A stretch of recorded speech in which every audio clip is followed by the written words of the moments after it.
Discovery's 4 computers now have primary control of critical vehicle functions. All right, everyone, welcome to today's ASRG webinar.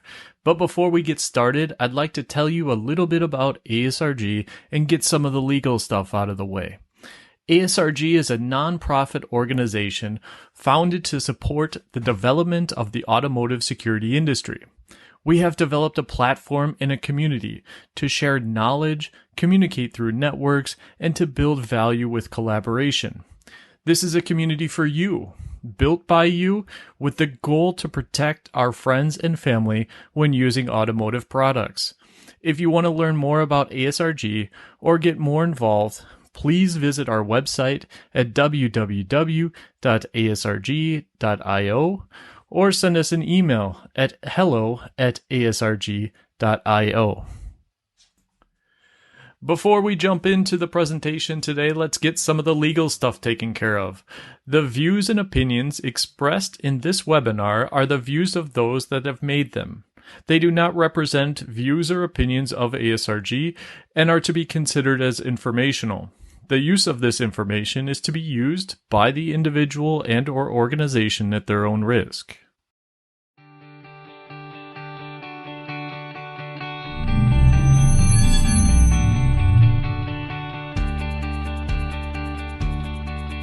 Welcome to this ASRG webinar. Today's subject is vulnerability management. My name is Gilad Bandel, and today with me is Ben Shabat. Welcome, Eden. Can you please share with us some of your background? I'm working in Cymotive as a team leader of vulnerability management and analyst for the cybersecurity in the automotive industry. Also manage a product that detects automatically vulnerabilities and cybersecurity problems inside a vehicle called Car Alert. I'm also a member of the International ISO committee, the 21434. We are a member in the regulation committee because it's really important for Cymotive to always stay up to date and be the most professional and relevant to our customers. I'm also an active member of ASRG, which I think is really important. And that's it, I think. Gilad, do you want to say a few words about yourself? Yes, thank you. So I'm many years in the networking cybersecurity industry, OT, industrial control system, and in the past few years in the automotive. With Cymotive, I'm doing business development and product marketing. We're filming today at the Cymotive offices with this amazing view of Tel Aviv behind me. We are a growing company, recruiting all the time new people. Many people join us on a weekly basis. And then let's start speaking about our subject today. Can you please explain us a bit about vulnerability management, what's the meaning, why it's so important? This topic is actually really exciting me and really close to me in the recent years, so I can chat about it for hours. Vulnerability management is something that is really essential for many, either IT and vehicle networks to evaluate and secure their networks. It's including detecting, assessing, and also mitigation for the vulnerability security inside networks. So as you know, Gilad, the vehicles becoming really, really sophisticated and connected. The functionalities and the autonomous capabilities always improving. So it's not only that, the vehicle is really becoming computer and network on wheels, which is a really great target for a cyber attacker or criminal. And each vehicle has its own interfaces, connected interfaces, if it's Bluetooth, Wi-Fi, GPS, cellular, and many others, which is also great attack surfaces. And not only that, each vehicle has about 70 ECUs, if not more, which each of those ECU has different functionalities. If it's the infotainment, the body control, the airbag, and so much more. From our experience, we see that each ECU has its own operating system, many of them based Unix, Linux kernel, and also many other open source software, which has a lot of potential vulnerabilities and exploit published over many online sources. So just think how great chance it is to attacker to remote attack a vehicle or even entire fleet. And not only that, not only the amount of data that exists of each vehicle, but also the regulations. If we are talking in regulation terms, as you know, the OEMs and suppliers are obligated to commit a regulation that was published in the beginning of 2021, which require them to be aligned in the full supply chain of the vehicle for vulnerability management, mitigation, detection, and so many other things, and risk assessment. And it requires them to do some reorganization. Many of them didn't face this cybersecurity culture before, so they have to do reorganization, new processes, tasks for that mission. So it's really challenging to do it in a really short amount of time. So if we speak about the connected vehicle, we speak about the autonomous vehicles with automated driving, we speak about cooperative driving like platoons. All those are factors in the vulnerability management, and we need to manage them. If we look a bit at this chart that we prepared here, so we see that we have the pre-certification and the aftermarket phases that relate both to the vehicle and to the organization. The organization means OEM or Tier 1. So let's look at the phases. During the development phases, you need to do vulnerability management in the development, and you need to address it as early as possible, because the later you get in the process, the more expensive is the price that you need to pay for fixing a vulnerability that you could have fixed earlier. When we get to the type approval phase, if you are Tier 1, you need to provide all the evidence and all the documentation required by the OEM.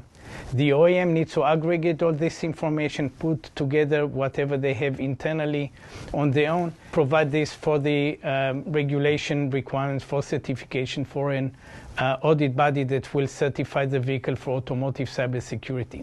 Now it ain't over. We're moving to the post-production. Now the vehicle is on the road. We still need to monitor the vulnerabilities all along the way. So if you are Tier 1 and you have an ECU, you need to make sure that there is no new vulnerability. And if there is a new vulnerability which was detected, then you need to mitigate it while the vehicle is on the road by a software update over the air or things like this. If you are a OEM, then you need to monitor the whole vehicle and make sure that there are no new vulnerabilities detected. And if there are, you need to take action with your own software development group or with the T1s, so the vehicle will be safer on the road. Worst thing that can happen from the organization perspective is negative reputation.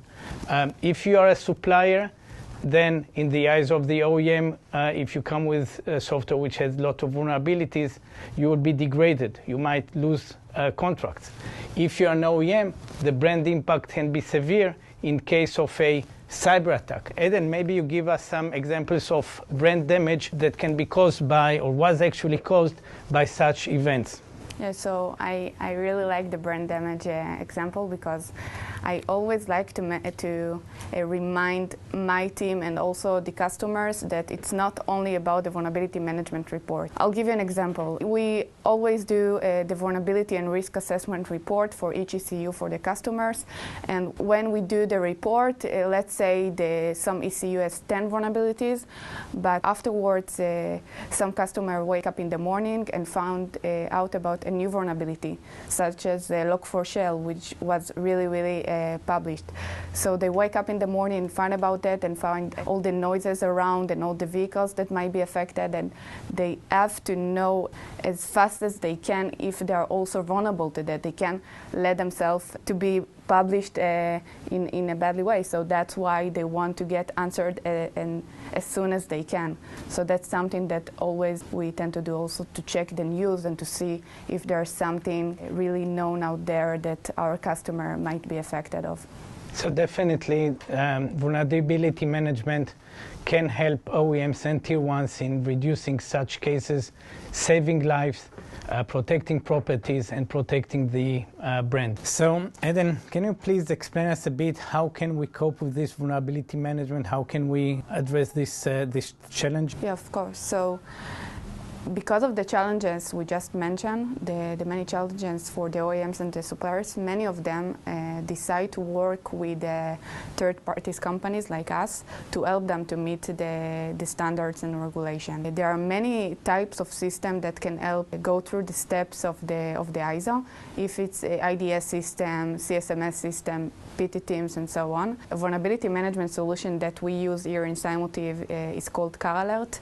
My team uses this product to automatically detect all the vulnerabilities that exist in each ECU and vehicle. And it's not only about the detection, but also the product know, and each solution should know how to also be relevant to specifically to the vehicle. We will talk about it afterwards, about the differences between the IT and the vehicle, but to exactly tell what is the impact of each vulnerability for the vehicle, what is the most critical ones, and so on.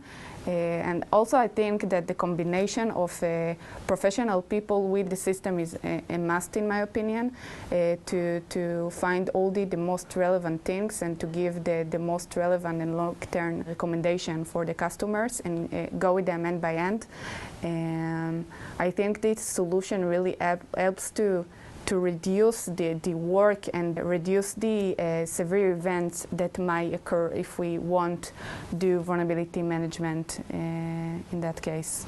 So you are using Car Alert as a product which assists your team in providing the customer with the ability to comply with the regulation, a continuous monitor during the development for the type approval and on the ongoing monitoring for vulnerabilities all along the vehicle lifecycle, and all this to comply with the UNR 155 regulation and following the ISO SAE 21434 standard. Yeah, also to mention one thing that I forgot to say is that it actually knows to say if ECU is aligned with the regulation or not. As you know, that to meet the regulation you must not have any vulnerability that is risk score is high or critical, so it really helps us to recognize it really fast. So let's look about a few things that occurred in the industry, and there are two aspects to it. One of them would be automotive internal events, and others are IT to automotive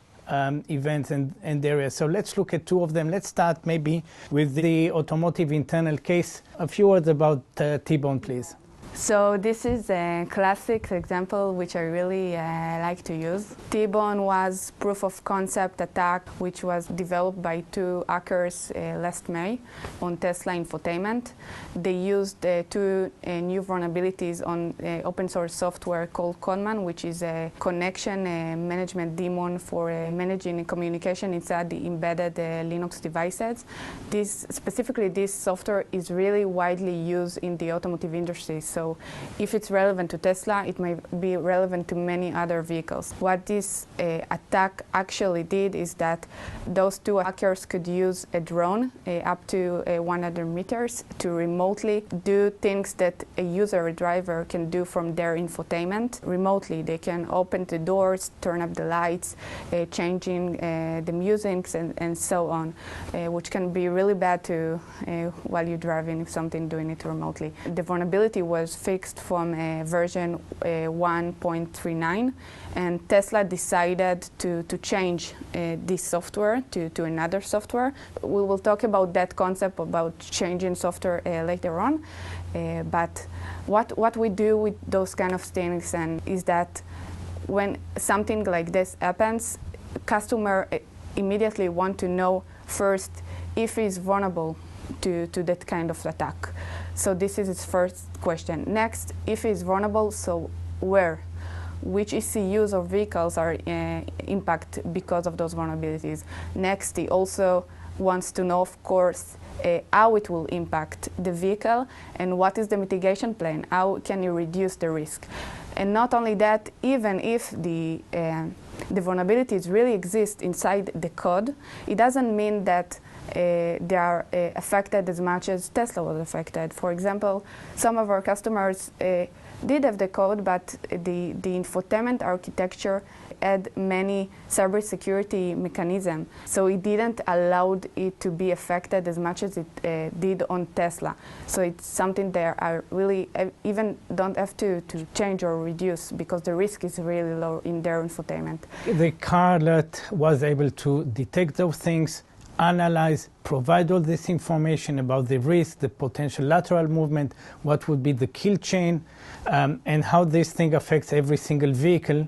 So it might be different from vehicle to vehicle, and obviously the mitigation that you can propose to the customer would be different on a case-by-case basis. So let's look at another case which is in the automotive to the IT domain. Let's speak about the Bluetooth thing. The last example we showed, it's the classic example, which is the easiest way. When we talk about something that happened in the vehicle, so it's really easy to say how it impacts on other vehicles. But what actually happens in the real world is that there are many vulnerabilities on the IT aspect. So how do you say how much and if it will impact on vehicles? For example, the Blueburn attack, which was really published a few years ago and harmed many devices. It was relevant to each device that has Bluetooth in some version, and also Linux kernel operating system and many other operating systems. An attacker could actually steal data from device and also spread malware really easily. The user didn't have to accept anything. So what do you do with this kind of attack? We know that quite a few vehicles are as their own Bluetooth. So how do you know if that something is if it's something that impacts also vehicles? So that's the same way we do the thing with the T-bone example. We also check if they have the right operating system, if they have the vulnerable software, also what is the functionality of Bluetooth inside the ECUs. You can see here that we always do we'll talk about it later, some profiling to each ECU to say what is its connectivity, what is functionalities. So all of that also helps to understand more if some IT vulnerability is relevant also to the vehicles. Okay, so Gilad, I want to ask you, how do you collect threat intelligence? How do you collect data? So we are going to speak in the following few minutes regarding the whole process end-to-end, and we would start with the threat intelligence. So the basis of all this Scarlet product and the vulnerability management is to have good intelligence. So we collect information from different sources on the internet, including NVD, including DB, exploit DB, and so on. So we have crawlers which are running along the internet, collecting all this information and bringing it to our database. Maybe you can give some examples. It's not only about the CVEs and vulnerabilities and so on. You know, there are many unknown vulnerabilities which didn't get yet the CVID, the certificate, and also some exploits that are not inside exploit DB and can be on some proof of concept exploits in some unofficial forums. That there are some things, there are kind of things that also looking for, because let's say, for example, the log4j vulnerability, which was also in the last year, it was really well known, and I'm not sure if many knows that log4j, or in other words, log4j, the concept of this vulnerability was already published in 2016. It was presented in Black Hat. So if something like this is known for so many years and it was published in that way and been attacked just now, it's something that we want to find and figure out before, and not only when something so big and severe happens. So that's also some of the cases we try to find out before.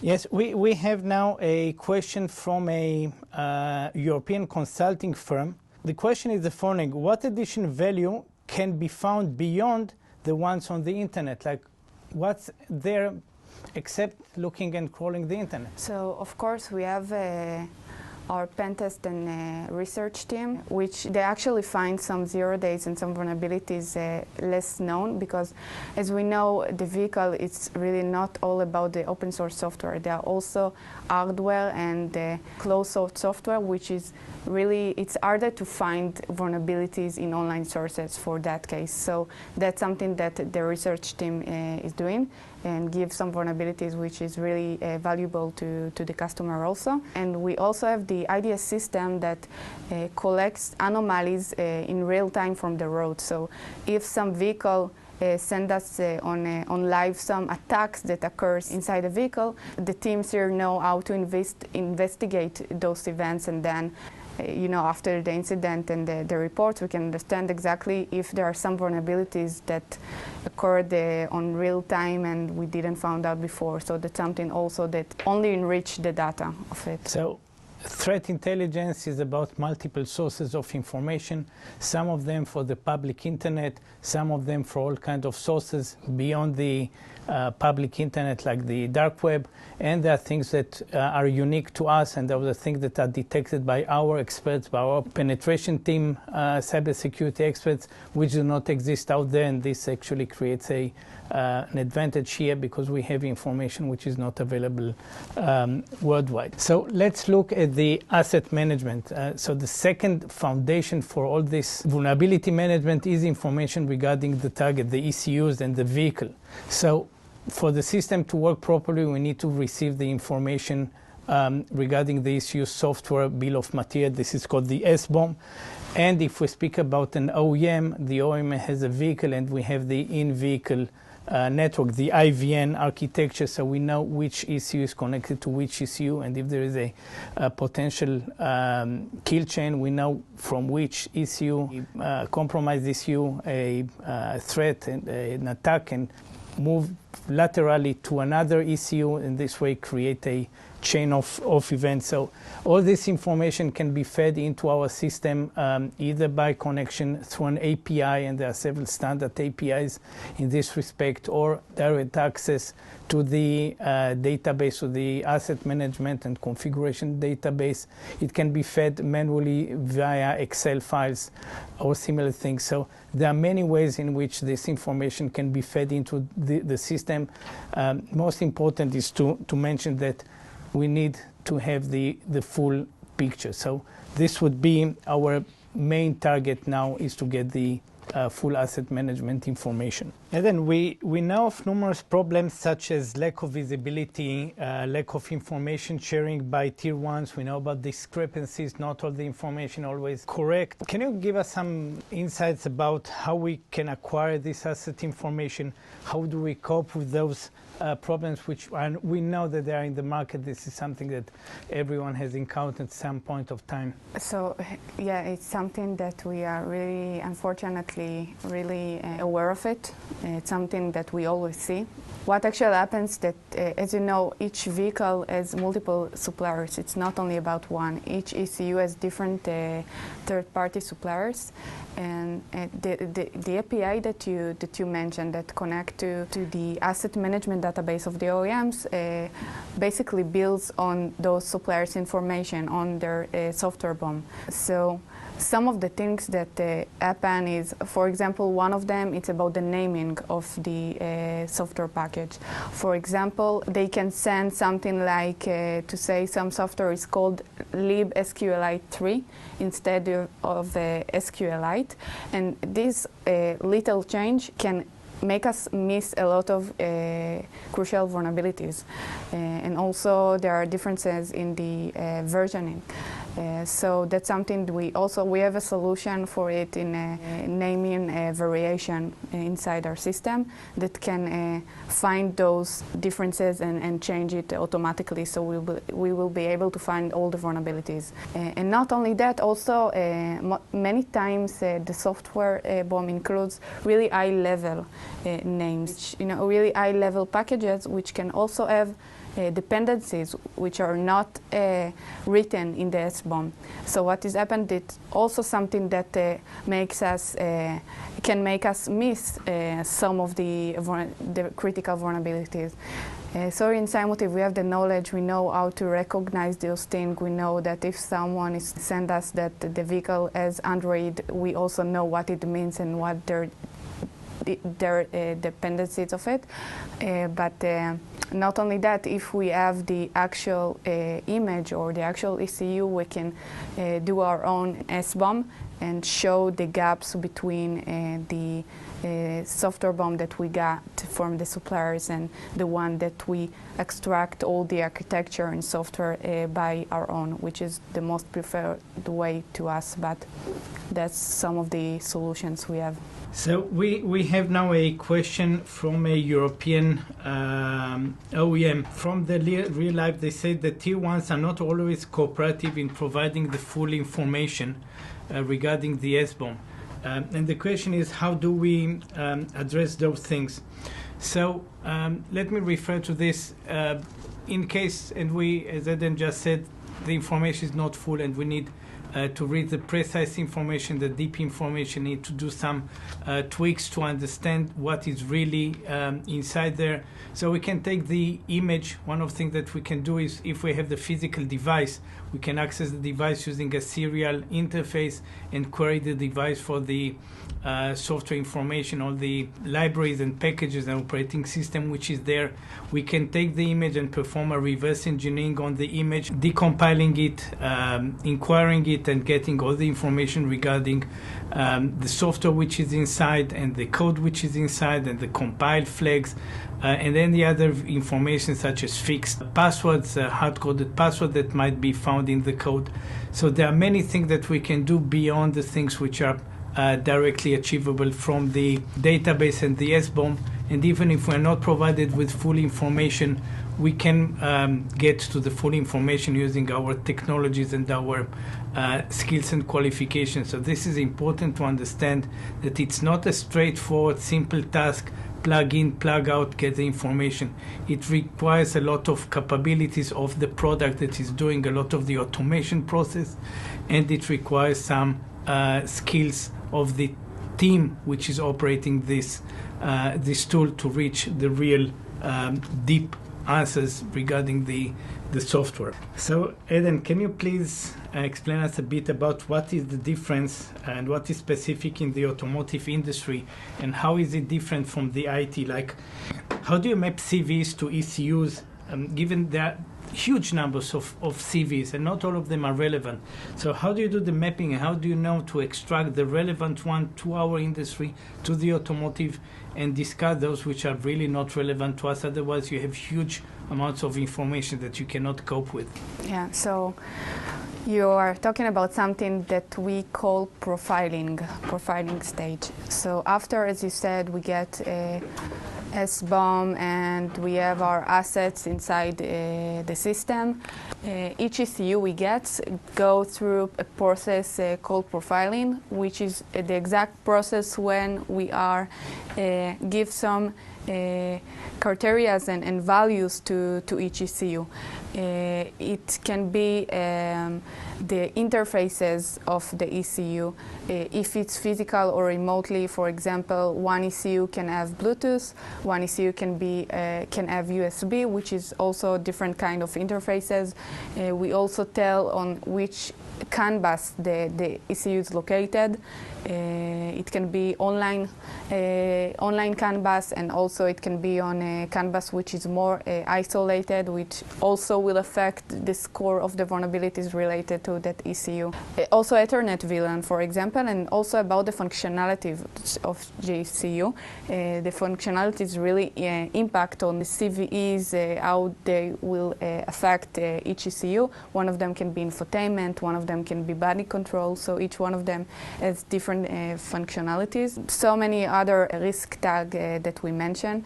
So that's how we know to find out exactly what is more relevant to you. And for example, automatically you can find, as you said, thousands of vulnerabilities for each ECU. Well, that's the example of Linux kernel. Each Linux kernel is on daily basis 100, if not 1,000 of vulnerabilities, and many of them is not relevant to the ECU, because let's say one of these Linux vulnerability is about the Marvel Wi-Fi chip. And then you ask, okay, this ECU have Wi-Fi chip, Marvel Wi-Fi chip, exactly, this kind of chip, and maybe other ECU don't have even any Wi-Fi communication. So the things that the profiling stage help us to reduce all of that automatically and find only the most relevant and critical ones. So this is basically a tool automation which helps us and your team to focus on the relevant and important things, and would clean out and discard all those things which are not relevant, and this way you can save a lot of time and focus on the real things which are real threats relevant to a vehicle and not relevant. Those which are not relevant will be just discarded, and you'll save a lot of time, and you'll come with a better solution. More things that we can mention here is reverse engineering, which can be done on the image, and we can extract a lot of information from there. We can do environment inspection and make sure that the environment, the code, the compilation, nothing is left there. And if there's vulnerabilities, it can be detected not just only by analyzing the S-BOM, but also analyzing the code and analyzing the environment. All those can direct us into direction that indicate that there are some things that need to be mitigated later down the road.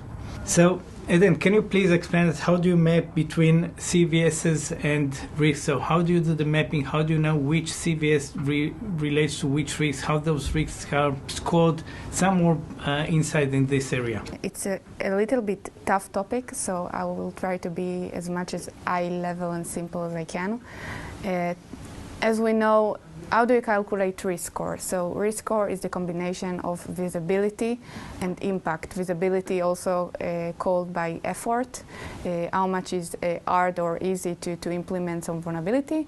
And the impact is also called for damage potential. What is the maximum damage that can be to the vehicle if the vulnerability will be implemented? So the first stage is, as you remember from the profiling, we give the functionalities to each ECU. So each functionality has its own damage potential score that are decided by the OEMs. It's something that we decide together. So they give the value for the damage potential for the impact of the functionality. And then we have in the order and the many data that we collect inside the threat intelligence about each vulnerability inside those ECUs. So you have the functionality and you have the relevant and critical vulnerabilities that we did in the last stage. And for each vulnerability, you also know based on the exploits and and on the data you have if what is the effort that might be done to implement this, and also the impact of the vulnerability inside the ECU in terms of availability, integrity, and confidentiality. Those three things that also are written in the regulation. So with those combination of things and with all those values, we get a risk score, which sometimes is really surprising because some vulnerability can really, as it's easy to implement and has a lot of exploits, but in the end would not affect that much on the ECU, or otherwise something that automatically we get from the sources as low scored, but in the end, based on the regulation, they are really critical to the vehicle. So we have a very interesting question here from a large US OEM. So, and I really agree with this question. It's a good question, and it's really relevant. So how do you accommodate internal risk management policy and consideration which are specific to us? That means that this OEM has their own policy. We come with our own policy, which might be very good, but how do we cope? How do we give a solution with specific to the specifics of this OEM, which might be different than other OEMs? So we need to understand how we can cope with this thing. So it's really It's also some topic that we deal with every day. It's really well known that each OEM and each supplier has their own ways to calculate risk. It's something that everyone faced with. I just can tell that our risk algorithm was tested a lot, and it came with a lot of knowledge also with the OEMs we work with, and also here inside of Cymotive, so it's not something that we developed out of the blue, and so we really trust our algorithms, and also it's really dynamic. It's really easy for us to customize this algorithm for each customer and for each suppliers that might want to fit it to exactly his needs, so it's something that really easy for us to do, and we do it. Another question from the audience, this time from Japan. Vehicles are composed from a network of ECUs, so it's much more than one ECU.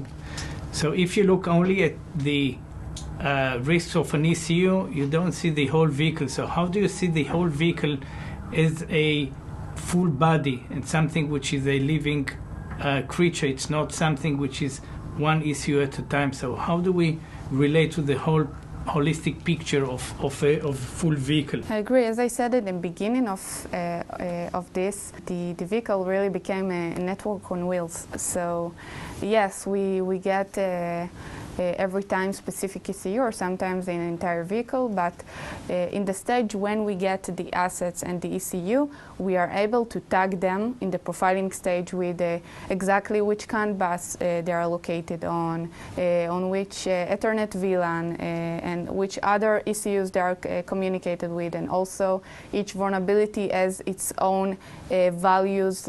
For example, each vulnerability we know to detect the exact attack type. So remote code execution and command injection, those kind of vulnerabilities will be more relevant to lateral movement. It will increase the chance that attacker might remotely attack some, infotainment on those kind of ECU and try to jump between the ECUs. If you see that some of the ECUs share the same vulnerabilities, share the same software, that's also something that we raise to our customer. And other thing that we have is we have a MITRE ATT&CK heatmap solution inside the system. It's really well-known thing, the MITRE ATT&CK, and really easy to use. So what we do with it in the system, and we know how to automatically do for each ECU, for each vehicle, an entire kill chain based on the CVEs and exploits that exist inside each ECU. So it's something really beautiful that they can see inside the system that also helps. So the heat map is a real useful tool in your case, yeah, because it gives you the focus on the right things. Also the technique, they can say exactly what will mostly will happen inside the ECU. If it's some technique about persistence, also specifically for lateral movement, denial of service, such kind of things. So Gilad, how would you address the risk that detected? So for the risk, we need to prioritize them. So there are more severe risk and less severe risks, and we need to prioritize them. For each of those risks, we need to apply a control or a mitigation, since our target is to do risk minimization. So as the process goes on, we'll reduce more and more risks by addressing them with appropriate mitigations. Let's look a bit on the technical perspective of those mitigations. So maybe then you can explain us a bit about those things. My team is always think of the in this recommendation plan on something that will be for long term, as I believe that you can't fix everything on cybersecurity, so we try to give the best recommendation that will stay as long as we can and be as much as relevant as easy for the customer. So one of the things that we do after we gather all the critical vulnerabilities, as we did before, and find the most vulnerable software packages, the first thing that we give the customer is, of course, the patches, the fixes for that specific vulnerabilities, if that exists. Sometimes we don't have it. The next stage we do is, of course, we can recommend on a newer version of that software, but we always check. We don't tend to recommend on the newest one. because many reasons. One of them is the functionality of this newer version. You know, as much as the software is newer, so it may affect also on the vehicle capabilities. So it's something that we take in consideration. Also, if something is new, it doesn't mean that it doesn't have its own risk, or tomorrow morning it won't be a new vulnerabilities, a new attack. So we look on the entire versioning for each software, and then we are looking for which exactly vulnerabilities each version has, which risk each version also have, and also we are looking for each version its end of support and end of life dates, because you know, if we will recommend on some software and only in 1 year it's not going to be supported anymore, it will be really hard to our customer to fix the newer vulnerabilities that will occur. So that's also the things that we are looking for, and also if the software is stable enough, if it's well used, what is the comments over the internet for those specific software. And not only that, as we mentioned on Tesla, some decided to go to alternative software. Some decide to change from one software to another, for example, from OpenSSL to WolfSSL, because of the vulnerabilities and support those software as. So there are multiple ways to do it. Yeah, we have now a question from an OEM in Italy. How is this related to a cybersecurity management system, any interface? So today we're speaking about vulnerability management, but this carlet is connected to our CSMS system that we're going to discuss in a separate session. So all this information actually fed into the cybersecurity management system. All the information is being provided. It can be using our CSMS, it can be other CSMSs using any API. So definitely the carlet has its own reason to exist, but also has a very important role in the overall cybersecurity management system as a feed to the information and the reports and the artifacts required for the assessment and auditing process. Gilad, what is the best practice for an OEM or Tier 1 too? So, excellent question. The answer would be you'd need to start from day zero. So you build a secure by design approach, and you start it from the day you start to plan the ECU. So you plan the cybersecurity in place from there, and you are looking at vulnerabilities as you develop the code.